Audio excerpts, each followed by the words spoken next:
Bagi sebagian warga Indonesia, bekerja di negeri orang memang merupakan sebuah pilihan. Demi mencari nafkah, meninggalkan kampung halaman serta keluarga pun dilakukan.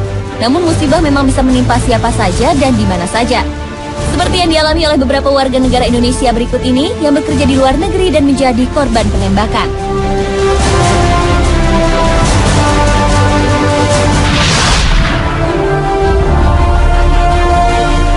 Yang pertama adalah peristiwa penembakan yang dialami oleh warga Indonesia yang bernama Niluh Endang Susiani April lalu. Perempuan asal Bali ini dilaporkan tewas ditembak setelah terjadi perampokan. Lewat autopsi, Niluh Endang Susiani tewas akibat luka tembak di bagian kepalanya. Saat kejadian berlangsung, perempuan berusia 31 tahun ini tengah bersama tunangannya yang juga terluka. Insiden ini dilaporkan terjadi pada hari Jumat 27 April 2012 malam waktu setempat. Kejadian berlangsung saat pelaku yang bernama Tyler Brown Kelly menghampiri mobil pasangan tersebut. Menurut keterangan tunangannya, Kelly mendekati mereka di parkiran mobil dan menodongkan pistol ke arah keduanya. Kelly kemudian memaksa Niluh Endang untuk duduk di belakang mobil dan meninggalkan parkiran. Sekitar 24 km dari lokasi kejadian perampasan mobil, polisi menemukan Niluh Endang dalam keadaan tidak bernyawa. Tak berapa lama, sang pelaku kemudian tertangkap setelah berusaha melarikan diri dengan mobilnya. Pemuda berusia 28 tahun itu dihadapkan pada tuduhan pembunuhan dan beberapa dakwaan lain dari pihak berwenang wilayah Berkeley.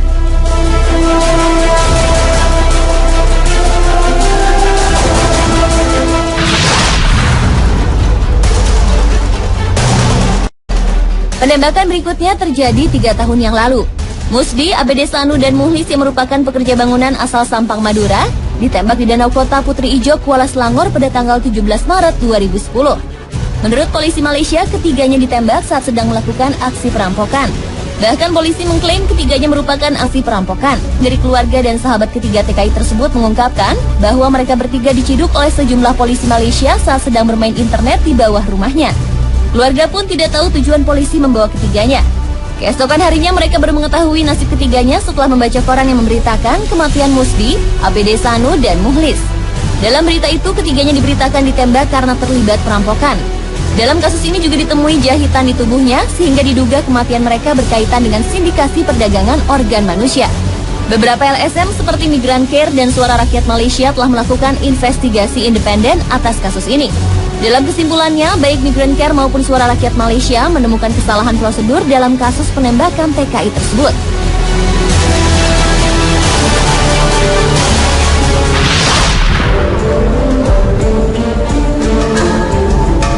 Penembakan serupa juga terjadi di tahun 2012 di mana 3 orang tenaga kerja Indonesia tewas akibat ditembak di Malaysia. Kematian 3 pemuda ini juga pada awalnya sempat diduga sebagai pencurian organ tubuh. Namun berdasarkan dokumen yang dikeluarkan oleh pemerintah Malaysia, ketiga TKI asal Nusa Tenggara Barat tersebut tewas akibat ditembak oleh petugas keamanan. Pemerintah Malaysia mengungkapkan bahwa tembakan dilepaskan oleh pihak keamanan setelah ketiganya dicurigai akan melakukan tindak kejahatan. Namun pihak keluarga meragukan keterangan ini karena di masa lalu ketiganya tidak memiliki catatan kejahatan apapun. Pihak keluarga pun mencurigai adanya pencurian organ tubuh karena melihat adanya bekas jahitan pada mata, dada, dan perut korban. Namun Kementerian Luar Negeri Indonesia menepis dugaan pengambilan organ dari ketiga jenazah TKI yang tewas tersebut dan menyatakan bahwa jahitan pada tubuh korban adalah untuk keperluan otopsi.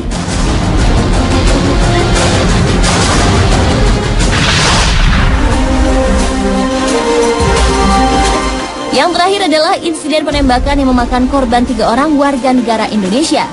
Peristiwa mencekam yang terjadi di tengah-tengah acara pemutaran film perdana Batman The Dark Knight Rises di Teater Aurora, Colorado, Amerika Serikat ini bahkan menewaskan 12 orang dan melukai sedikitnya 59 orang lainnya. Sedangkan 3 warga negara Indonesia yang terluka terdiri dari sebuah keluarga yaitu Anggiat Situmeang beserta istri dan anaknya. Anggiat yang bekerja sebagai seorang perawat ini menderita luka memar di mata sebelah kiri akibat serpihan dinding. Sedangkan istrinya Rita Paulina Situmeang menderita luka di lengan dan kakinya dan mendapat perawatan di rumah sakit Denver Health. Sementara itu, korban ketiga adalah anak mereka yang masih berusia 15 tahun, yaitu Prodeo et Patria Situmeang, menderita luka tembak di punggung bagian kiri dan dirawat di rumah sakit Universitas Colorado. Penembakan terjadi dalam penayangan tengah malam film Batman The Dark Knight Rises pada Jumat tanggal 20 Juli lalu, saat seorang pria yang diketahui bernama James Egan Holmes melepaskan tembakan bertubi-tubi ke arah penonton. Sang pelaku yang merupakan pria berusia 24 tahun ini telah menjalani sidang dan dikenai tuduhan pembunuhan tingkat 1. Selain itu, dia juga akan menghadapi tuntutan tambahan berupa penyerangan dan kekerasan menggunakan senjata api.